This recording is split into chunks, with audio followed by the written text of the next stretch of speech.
is the tenant. The owner is the one that reached out. The owner is the one that wants to do this. So the next step is, can this pencil out? The next step is the economics. What does this look like economically? And so what we need to understand there is, first of all, what does your bill structure look like? And so to be clear, in South Florida, there's really two types of bills that anybody can see. One is purchasing energy, strictly purchasing energy. We call that usage billing. Residential customers have that. They pay about 12 to 12 and a half cents per kilowatt hour. And here, net metering makes 100% sense. So just to recap, net metering is having the ability to buy and sell energy with the grid. So during the day, your solar system overproduces. You produce more than you need.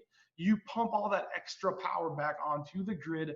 At night, you take it back from the grid, and that's what net metering is all about. Now, here, the time of consumption relative to the time of production does not matter. As long as if you used 1,000 kWh, you produced 1,000 kWh, it doesn't matter, because the thing that you're buying is kilowatt hours, and all the kilowatt hours that you overproduce go back to the grid against your reserve. So it's one to one. It's like rollover minutes. Yep. And yeah, somebody said this to me the other day. Is it a one-to-one? I want to go way overboard. And I said, it's a one-to-one so long as you are offsetting your own consumption. Right. The second that you are producing more than you need, then you get a rollover credit onto your on the next month's bill. And at the end of the year, they're going to zero it out. And they'll pay you back for your excess power, but then it is not a one-to-one. Then it's a 1-to-4. So you get 1-to-1 for all your usage during the year, and then if it's extra for the year, then that's something different. Yeah, as long as you're offsetting your own consumption, it's 1-to-1. If you're overproducing beyond your own consumption at the end of the year, then the utility is buying back at what they call a voided cost, which is very different from retail. So you never want to put on a system on your roof that's 4 times the size that you need. Right. To make money. The utilities are going to say, don't worry about that. We're the utility.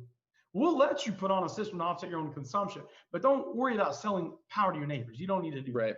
Right. So again, net metering, that's a 1-to-1 as long as your bill is strictly usage. How do you know that? You look at the bill and you see, what is it that I'm paying for? Am I paying for kilowatt hours only? The answer is yes, that's a usage bill.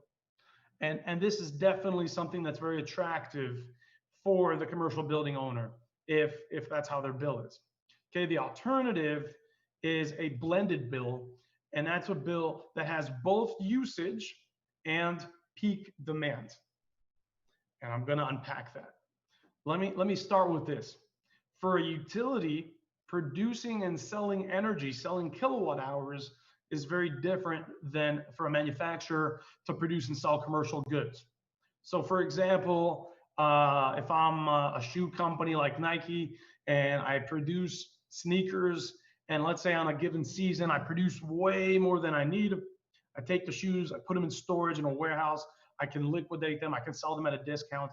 It's not a problem to sell or store this commercial good that you overproduced.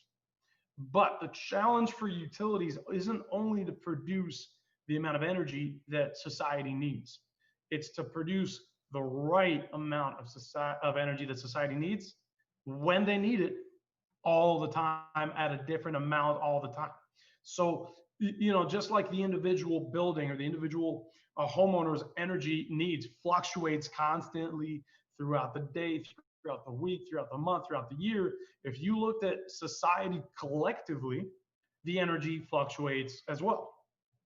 And that's basically, we use way more energy at like 9 o'clock in the morning. Everybody wakes up, starts powering stuff on all at the same time. And we use way more energy at about 6 in the evening. Everybody gets home from work, starts powering stuff on all at the same time. There was a story I heard once, maybe it was on a TED Talk, that in England, people there drink tea, and I guess a lot of it. There was something that they were able to figure out, that there was a very famous TV show that had very, very high ratings. and there was always a surge in demand for the utilities on power, Wow. always at the same exact time. And that time coincided when this very popular TV show ended. So after the TV show, everybody went and made their tea, right? And then there was a huge spike on the grid. So one of the challenges for the utilities figuring out when when and how much energy people want to use at different times of day. So that demand, is known as the demand portion of the bill. And so just to get, a little scientific, energy equals power times time, where power is instantaneous. For example, a 60-watt light bulb will use 60 watts at any given moment that it's on. Energy, on the other hand, is cumulative. So energy is power times time. So if a 60-watt light bulb was on for 2 hours, for example, in those 2 hours, it's consumed 120 watt hours. So the units of energy are watt hours or kilowatt hours, and there's an implied multiplication symbol between the watts or the kilowatts and the hours. If you're a residential customer, all you're buying is energy. And I guess the reasoning there is that the residential customer wants things simple. They want things simple. For a commercial building, utilities recognize that it's a challenge for them not only to produce, a fixed amount of energy whenever. The challenge is to produce the right amount at the right time. And hence there's a demand portion to the bill. And so the way that the demand portion of the bill is based on the maximum power. So usage is based on energy. How much energy did you cumulatively use on this amount of time? Power is based on peak demand. So it's saying in this billing period, let's say in these 30 days, how high did the peak get at any one point in time throughout the month? So if it peaked out at 100 kilowatts, the peak portion of that bill is going to be based on 100 kilowatts. Because from the perspective of the utility, they need to understand, they need to make sure that they have enough to satisfy everyone's peak power. And that's why they pay a blended bill that's a combination of usage and peak demand. And the way that it works is the price of energy in the usage portion of a blended bill is cheaper. It's cheaper. I mean, if you divided the total bill by the energy, it would come out to the same price per kilowatt hour, but it's not all attributed to the kilowatt hours, which is why if you had a blended bill and you covered all of their kilowatt hours, you would offset about 2/3 of that bill if you couldn't offset the peak demand. See, we always want to have a conservative assumption. We never want to overpromise. We always want to make sure that our expectations are very realistic and very attainable. So we don't generally, show our customers that we can offset that demand portion of the bill. Because the way it works is if you hit that demand, it only has to happen once in that billing period. So it's enough that you hit that peak demand on a rainy day or at night or at 1 second when there was a cloud in the sky.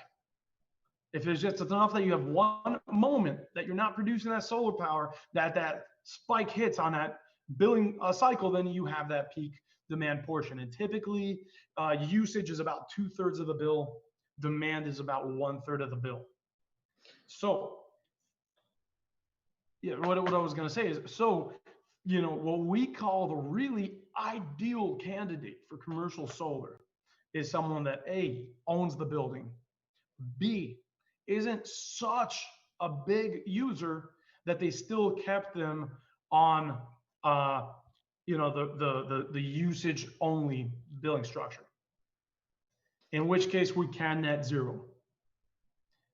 So that's really the best, and not a non-for-profit, so they can still benefit from a tax credit and depreciation. So when all those stars align, solar is a very, very, very compelling product for a commercial building owner.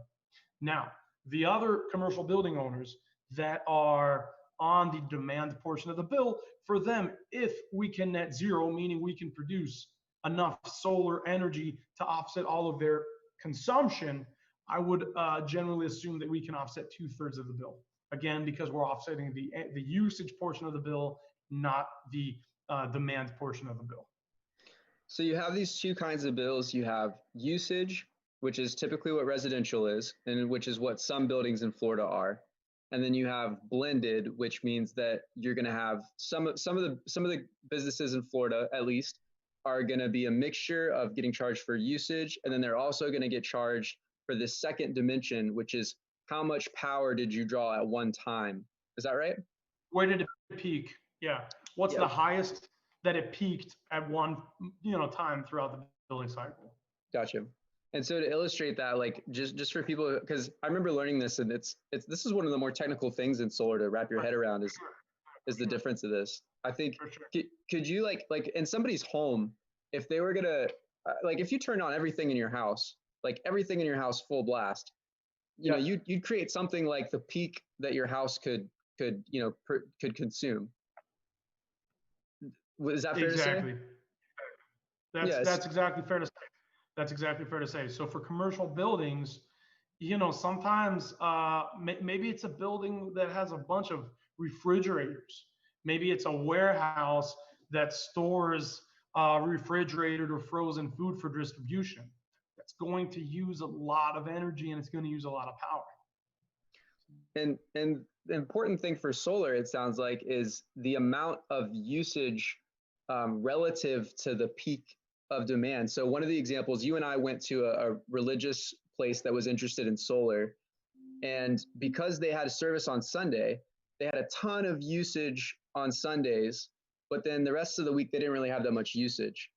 So they had a really dynamic bill, and I can imagine for the power company, they would be like not an ideal customer on the spectrum because they have I would think the utility would want to have like a lot of places that had really consistent consumption, so it was really easy to predict when to make the energy. But for a place that has like virtually no consumption during the week, and then on a Sunday has like a ton of consumption, they may have like more of their bill coming from their demand versus their usage. Is that fair to say? It is. Well, it's always about 1/3 is the demand and 2/3 is the usage. Gotcha. That's typically what it works out to. Yeah. But I would say that so they're probably not a good candidate for solar because number one, that demand element to the billing structure. Number two is the fact that they're a religious institution means that they're tax exempt. Right. And if you're tax exempt, then you can't benefit from depreciation or from the tax credit. Now, yes, commercial. So when you have the demand portion that you can't offset, and you don't have the ability to benefit from the tax attributes, that makes things a lot harder to demonstrate that it's penciling out, because then the usage is worth 6 or 7 cents per kilowatt hour instead of 12 or 12 and a half.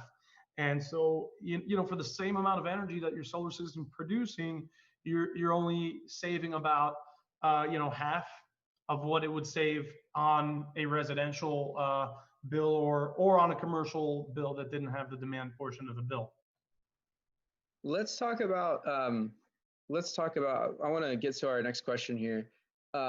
You mentioned some of the soft benefits of installing solar, and I know, for example, there by Disney, one of the rest stops there, Turkey Lake, has a kiosk that helps show the visitors there, that they've gone solar. It's something that they can really champion and show the leadership. Can you talk about some of the soft benefits, like why else someone would go solar? Definitely. We got to remember where we are in the world on, the timeline of civilization. We are at the cusp of really this massive transition. I started this business 7 years ago, and 7 years ago, it was like, solar, are you crazy? What? 7 years ago, this was something that didn't really make sense to a lot of people. 7 years ago, it was almost like a given that this will never pencil out, and the only reason you're doing this is because you're a tinkerer, you're a hobbyist. You really want to see this thing for itself. But what's happened between 7 years ago to today is that it really does pencil out. And so, one of the things that we're seeing with society and with consumers in general is that I think there's this new school consumer that needs to understand where their products are coming from, what are the values of the company that they're buying their products, what are the ramifications of their business transaction. It used to be that buying a pair of jeans was to buy the pair of jeans because you like that pair of jeans. But nowadays, I mean, if you look at Levi's and just go to their website, you can't just see just the product. It's inseparable from the story. Were the raw materials sourced sustainably? Do they treat human beings right? Uh, so there's so much more to this, and it's really cool because it's not top down. It's for the most part bottom up, and what I mean by that is commercial businesses respond to consumer demand, and when commercial businesses can really make a case to their consumers that when you buy our products, you are buying into a sustainable economy. You are buying into an economy that cares about people, that cares about human lives, that cares about making sure that people are not exploited, that cares about making sure that toxic chemicals are not poured into our rivers. This is a time, where consumers are really demanding transparency from, manufacturers of products, and they want to know that that the companies that they're buying products from represents their values. We're seeing it with products. We're seeing it with investing. We're seeing it in politics. I mean, I guess you could argue that people always voted for politicians that they share their values. But now there's this really big push for transparency. So one of the things about getting solar on your commercial building is that you align yourself with your values, because you could say anything. You could say sustainably sourced. You could say, it's got this certification, and all that might be true. But you use energy in this building right here, and if you have solar panels on your roof, right above your head, where the customer comes in to buy their product, you can't argue with that. It's very concrete. It's very solid. And one of the things that's neat about the solar technology that we install and that we use is every solar system that we've ever installed is connected to the internet. We do that for all of our customers. And the reason that we do that is because it's an investment. You want to make sure that it's always working. You want to make sure that all the components are always working. And so how do you do that? You do that by having full visibility into the performance of the system. But when you're a commercial building owner, there's a secondary benefit. And that secondary benefit is to help tell the story. So we have Turkey Lake Plaza, which is the rest stop outside of Disney World, where we did a fairly large commercial system out there. Our customer is a company by the name of Areas USA. They run restaurants and those kind of spaces for rest stops and airports, and they, I believe, have a deal with the Florida Department of Transportation to lease that space. And basically, the Florida Department of Transportation said that this needs to be, this percentage solar. So they reached out to us. We did it. We made it happen for them. And now they get to tell that story. So now, if a potential customer, okay, so your family with driving in their car from, their hometown to Disney World, is trying to decide, do I want to get off the highway and go to a gas station, or do I want to go to this rest stop?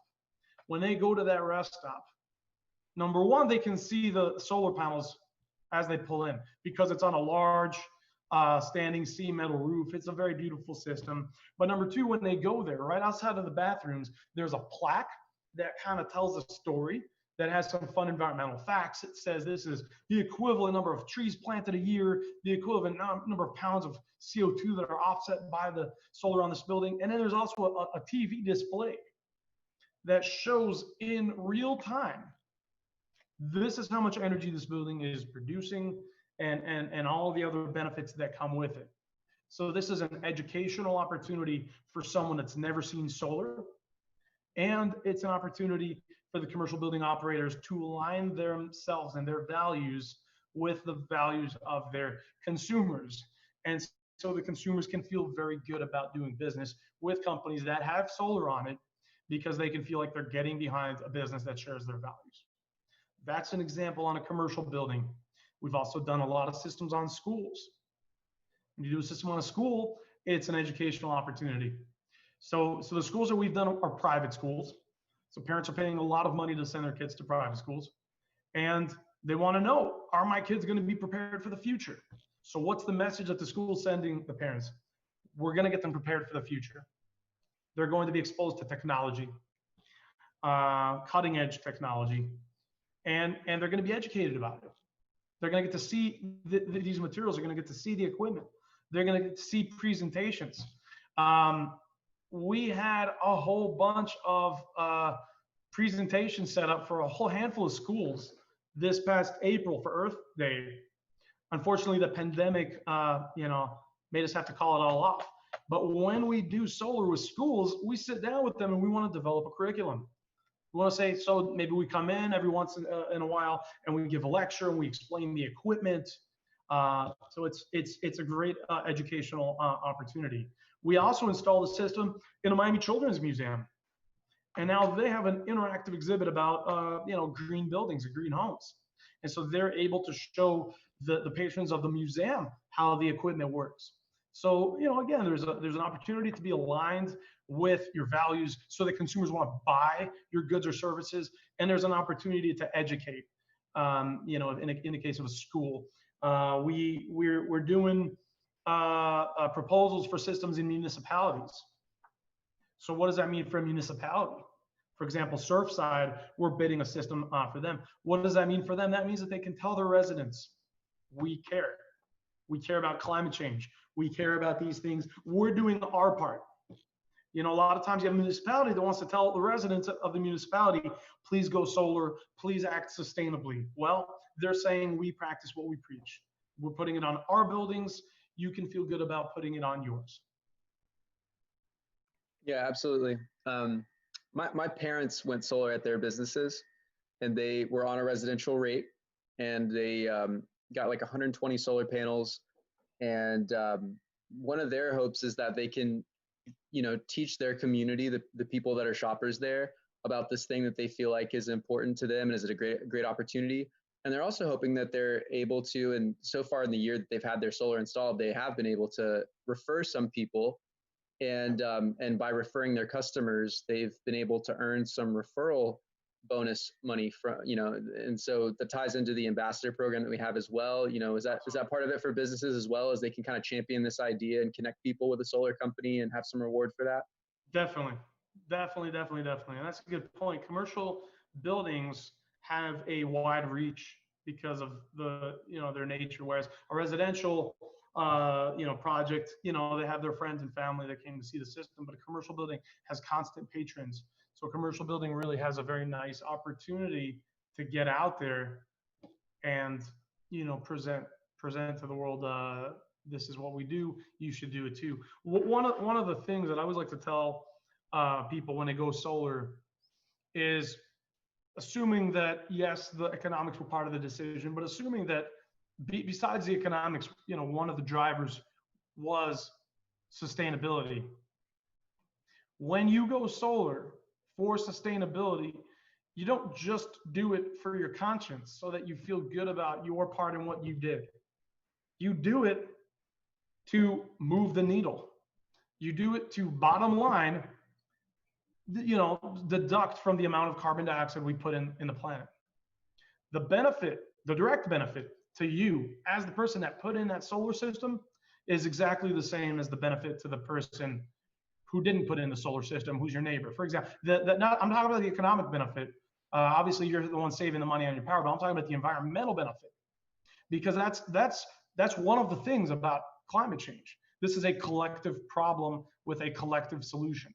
Right. And so, if you talk about how many pounds of CO2 am I offsetting by putting a 10 kilowatt system on my roof, if you were the cause of your neighbor also putting a 10 kilowatt system on their roof, it's going to have the same, carbon offset effect.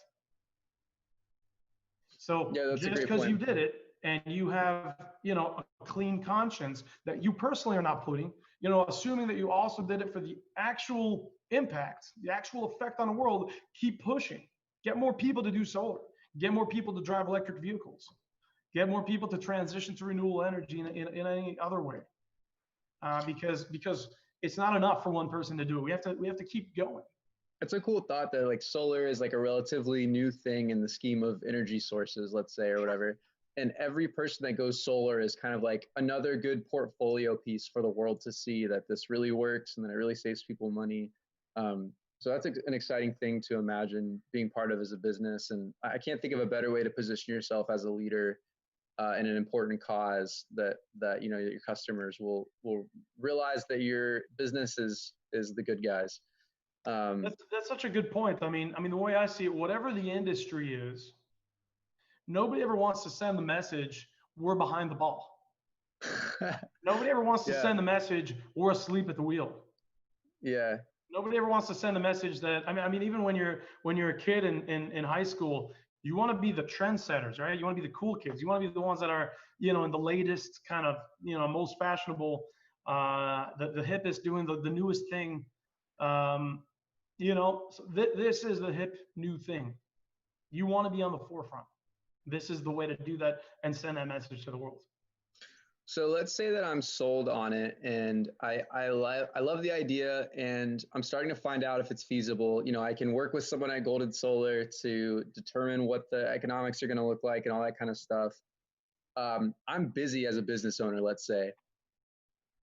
Should I be concerned about what the process entails? Can you talk to me about like what's involved, how Golden Solar mobilizes, and also what's required from me as a business owner? Sure. So there's really two aspects of it. One is, understanding the business model, the business case, the economics. We really help out with that. So that is, again, understanding the energy usage, understanding the building structure, understanding how many panels can fit on the roof. If there's multiple meters, understanding what's the smartest thing to do, understanding the cash and the financing options, understanding the laws to the tax credit. For example, it's nice to know that if your building has increased in value by $100,000 because you put a $100,000 solar system on that rooftop, it will not increase in property taxes, because there's a law Wow. that says that your property taxes don't go up when you go solar. That's true for commercial or residential customers. So one aspect is really putting it all together in terms of an economic model. The other aspect is the execution. And, we're really dedicated to helping our customers make this as smooth a process as it possibly can be. Customer tells me, these are the days of operation. These are the days that you cannot go and work on my building. We will definitely work around that. If somebody tells me, I cannot be without power for more than this amount of time, or all of my frozen food will go bad, and we'll work with them to coordinate, what electrical things have to happen to minimize downtime. So throughout the process, I mean, like, what do I have to do? Am I just signing stuff, or is there a lot of research that I need to be able to turn in order to get permitted, or like, can you kind of ballpark, like, is this a complex thing for me to embark on, or is Golden Solar going to handle most of this? So we're going to handle everything. We are going to ask our customers to sign building permit applications and notice of commencement, because these are things that you need for any construction project. If the customer's financing, we can either help get that teed up, or the customer can get their own financing. But we typically get that. We can definitely help our customers get the financing teed up. And really, we're turnkey. We're going to take care of a site survey. We're going to take care of understanding all of the moving parts on the electrical system, material delivery, mobilization, installation, startup testing. We'll give our customers access to the monitoring, and we'll talk to our customers. What other soft benefits do you want to get out of having your system set up? One of the things that I mentioned, a minute ago was, understanding the economics of the building and what's the smartest thing to do. A couple of weeks ago, I looked at a restaurant in Wynwood, and they're a restaurant and their energy needs are through the roof.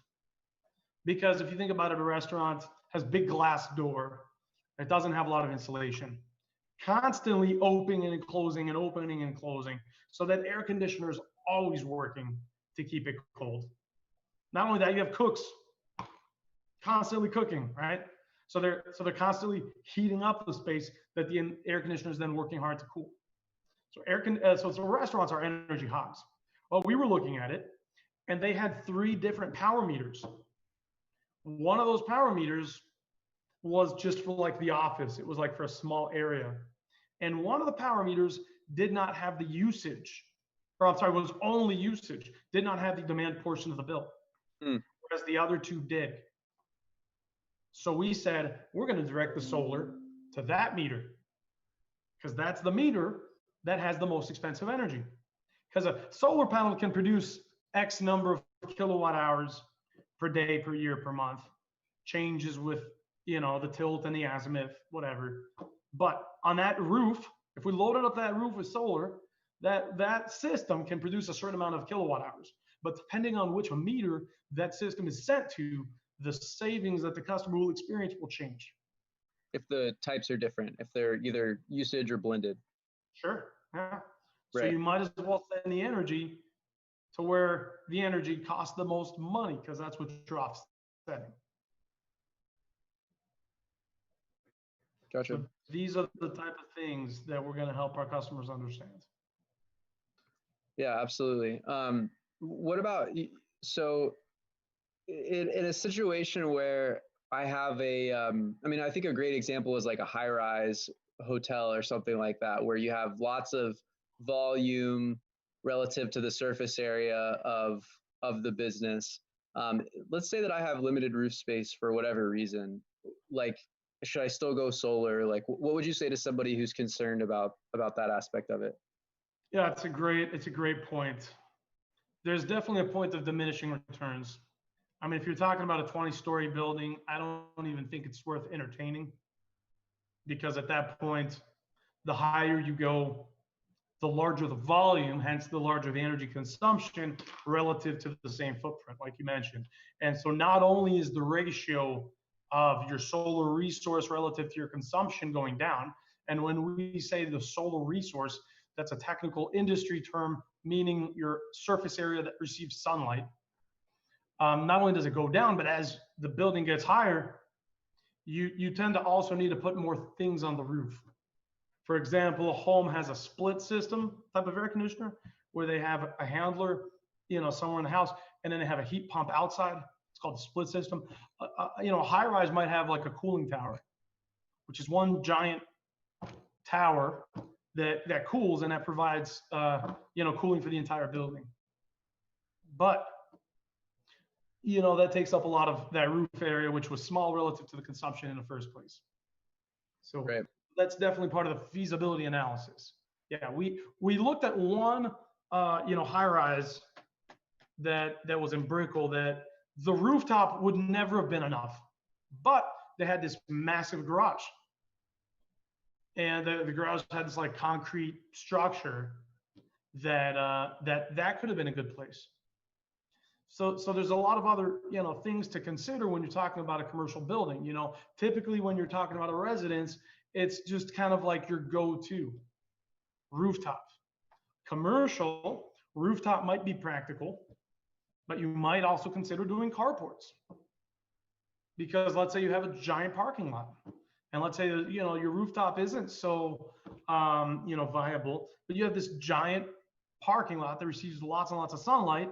And if you do a solar carport, not only will you get solar energy production, you'll also get nice carports. So you'll have a shade. Maybe you can connect them. And now if it's rainy, then someone can park under the carport and walk to the walkway and stay under coverage for the entire time parking going to the building. Yeah, I think it's really cool to see innovative roof space usages, things that otherwise wouldn't yield anything, just the top of a roof now is like producing energy. That's kind of inspiring when I see that around town or whatever. Exactly. We had a question from somebody, and I want to also encourage people, if you're watching this, please do submit your questions. We're really interested to see what you're curious about. This question was, what's the typical payback period on commercial if they don't have a peak demand rate? And how does it compare to residential? So I'm assuming this is talking about if you pay cash. Yeah. The answer is that is the best possible return on investment that you can have in the industry out of any type of structure. Because if you're commercial and you don't have the peak demand portion of the bill, then your price of energy is about the same as residential. It's about 12 cents per kilowatt hour. So you have a tax credit because you're a for-profit business. You have the same energy savings as residential, which is pretty rapid at about 12.5 cents per kilowatt hour, and you have depreciation. Whereas a residential customer has a tax credit and energy savings, but no depreciation. If you're a commercial building that has no demand portion on the bill and commercial building and you're a for-profit business, then you have a tax credit and depreciation, and it's rapid. I mean, you're gonna make back, assuming that you depreciate and get your tax credit in year one. In year one, you're making back 50% of the cost. And then maybe you break even in year 4 or 5 on an asset that's warranted for 25 years. So that really is a very easy no-brainer decision. Yeah, that really puts it in perspective. I think that when my family's business, when they put solar on, they got an additional grant from the USDA as well.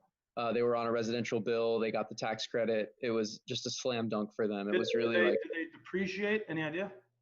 They did. They were able to take advantage of pretty much every aspect of it. And they were, at first they were considering financing just because this was kind of this extra thing that they wanted to do. But when they saw what the return on investment was going to be like, they were eager to take some money out of some other, areas of what they had, and then to put that towards the solar system, because it was just so clearly, it was all warranted and insured for the lifetime of the system. So, it was really what sparked my interest in it, because, no one knows that that's an option. But if you're a business owner and that's the situation that you're in, man, it's such a big amount of money being left on the table, just by being unaware of it. Yeah. So, yeah. Now, one of the things that doesn't really exist yet, but it's a thing to keep your eye on in the coming future, is storage for commercial. And here's what I mean. Basically, right now, storage is backup power if the grid goes down. And maybe for commercial, that's not so critical, because it's a commercial building. Nobody's sticking around and coming to work when there's a hurricane. But in the future, there's software and hardware that can learn the energy usage profile of the building and utilize storage not only for backup power, but to predict when the building is going to start to peak on their demand, and then feed backup power into the building exactly at that time. And so it's basically, energy on a commercial building for the purpose of what's called peak shaving, to try to save that other portion of the bill. Basically, so if you had a rainy day that was going to drive your peak up really high because you weren't offsetting it from the solar that afternoon, you'd be able to draw from your storage. Or if you have a regular day and you have machine 1 and 2, but you're about to turn on machine 3, and machine 3 is when it kicks into that peak that is just something that you can shave off. Yeah. So that your peak doesn't go beyond 60 kilowatts, whereas it would have gone to 100 kilowatts. Just because you only need, because that's a perfect fit for batteries, because you're not cycling through it constantly. You just need to deliver a certain amount of power at a certain amount of at a certain moment. A lot of times it's the startup of the machines, because the machines draw a certain amount of power, but it's when you start them up that they surge, like an air conditioner. We don't see that yet, but that's definitely something to keep in mind for the future that I think is really going to be visible. Because at the end of the day, what mobilizes people to make these purchases, to make these decisions, is the economics. And if that can be part of the equation, then I think that that's something that will make a lot of sense for commercial building owners. And you're going to see it because it has a dual purpose. You're offsetting your peak billing charges, and you have backup power. Yeah, it's risk and benefit, right? So we're seeing the risk, I think, go down as it's easier to find examples of other businesses that have done this. You're able to see that it's further along, it's more mature wherever you are. You're able to feel a little less like this is something that's untested, and the benefit is obviously very attractive. And especially if you were able to get around, if you were able to shave those peaks off with some storage, then that could definitely open up a whole other world of opportunities for businesses that are on mixed use building. So that's really interesting. Any other things that you would say people should consider when they're looking into commercial solar? Definitely want to consider the roof. If your roof is really old and you think you have 2-3 years left in it, it's probably not a great idea to do solar system, because you will have to take the solar system off to re-roof. Alternatively, if your roof is brand new and you've had it for a year, and when you purchase that roof from your roofer, you bought a 30-year warranty with your roofer. You bring the solar guys out there to start penetrating the membrane to put in the attachments. Well, you might void your warranty, and you might have paid a lot of money for that warranty. Of course, solar installers will always warrant their own penetrations, their own waterproofing, but the roofer is responsible for their roof. So, that's definitely something to keep in mind. What's the best solution? To do it at the same time, to do it together. And you want to find a roofer that's on board, that is not, inherently against solar, which, just from experience, a lot of roofers are inherently against solar, because a roofer's job is to keep water out of the roof, and a solar guy's coming in and saying, all right, 200 penetrations. So, Right. That's in scary, roofing, in roofing, the rule of thumb is less penetrations is better. But that being said, the means and methods in the industry are very, very evolved.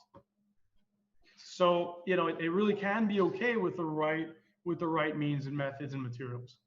Well, and two things that come up for me when you say that, it makes me think that, number one, Golden Solar has a roofing license, and number two, what about the tax credit implications for bundling in the roof as well, if you call that part of going solar? So we're not tax advisors, and we recommend all of our customers to seek tax advice on this matter. But my understanding is that you can get the roof as part of the tax credit for a prorated percentage of the roof that's under the solar already. So that's definitely a big thing to look into. I mean, that could be a really substantial benefit to people who need a roof at the same time. Is Golden Solar, able to find? Is Golden Solar able to act as the organization doing the roofing, so that you can make sure that you get somebody that can work with the solar? Like, can we be a one-stop shop for that for people? For sure, yeah. Chances are that we will not be self-performing the roof. Chances are that we would subcontract the roof. But as a licensed roofer, we're allowed to do that. We're allowed to be the one-stop shop. So like you mentioned earlier, we have a solar license, we have an electrical license, and we have a roofing license. And so, we would encourage, commercial building owners to reach out to us. By the way, they can bring in their roofer that they know, that they love, that they feel comfortable with, or they can ask us, and we'll bring in, our roofer that we've done many projects with, that we feel comfortable with, and we'll bundle it all into one contract. And they don't have to worry about the coordination. They don't have to worry about means and methods. They don't have to worry about, this versus that. And that's really the best way to do it. Mm-hmm.